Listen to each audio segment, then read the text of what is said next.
नमस्कार मित्रांनो, स्टार प्रवाहावरील लग्नानंतर होईलच की प्रेम या मालिकेच्या पुढील येणाऱ्या भागामध्ये आपण बघणार आहोत. जीवा हा ऑफिसवरून आलेला असतो त्यावेळेस नंदिनी त्याला प्रश्न विचारते, तुमची मीटिंग कशी राहिली.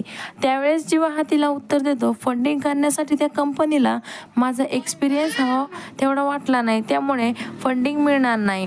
तेव्हा नंदिनीही त्याची समजूत काढण्याचा प्रयत्न करते आणि बोलते, जीवा परंतु तुम्ही उमेदी सोडू नका.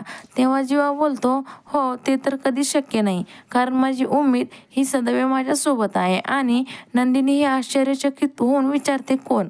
आणि जीवा तिचा हात पकडतो व उत्तर देतो, ती म्हणजे नंदिनी.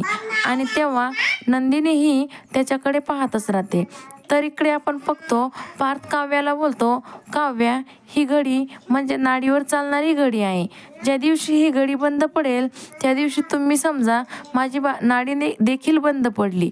आणि पार्थ असं बोलत असताना काव्यही त्याच्या तोंडावर हात ठेवते आणि असे बोलू नको असे सांगते. तेव्हा दोघेही एकमेकांकडे प्रेमाने पाहू लागतात. आता पुढे येणाऱ्या भागामध्ये जीवा व नंदिनी, पार्थ आणि काव्या यांच्यामध्ये कशा प्रकारे प्रेम मॉडीस होणार हे पाहणे अतिशय रंजक ठरणार आहे. लग्नानंतर होईलच की प्रेम या मालिकेच्या सर्व अपडेट्स बघण्यासाठी आमच्या चॅनलला लाईक करा, शेअर करा आणि व्हिडिओ आवडल्यास सबस्क्राईब करायला विसरू नका. धन्यवाद.